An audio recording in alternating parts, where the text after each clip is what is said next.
লক্ষ্মী কেন এত চঞ্চলা?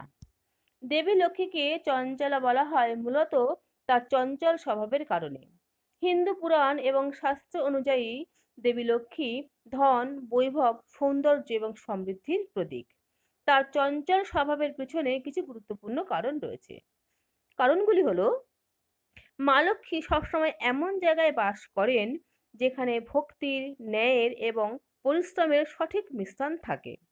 তিনি স্থির নন, তিনি চঞ্চল। কারণ তিনি শুধু যারা যোগ্য, কর্মঠ এবং ন্যায়পরায়ণ তাদেরকেই সমৃদ্ধি প্রদান করেন। শাস্ত্র অনুযায়ী যেখানে অলক্ষ্মী বা অরাজনৈতিকতা, অলাভ, অবিচার থাকে সেখানে লক্ষ্মী স্থায়ী হন না। তাই তিনি চঞ্চল। লক্ষ্মীর চঞ্চল স্বভাব ভক্তদের জন্য এক পরীক্ষা হিসাবেও দেখা যায়। তিনি দেখেন কে কর্মঠ, পরিশ্রমী, সৎচারী ও ন্যায়পরায়ণ।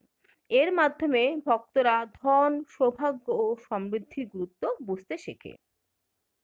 সংক্ষেপে বলা যায় দেবী লক্ষ্মী চঞ্চল, কিন্তু এটি অস্থিতিশীলতার কারণে নয়, বরং যোগ্যতা, ন্যায় এবং ভক্তির প্রতি তার প্রতিফলন। নমস্কার।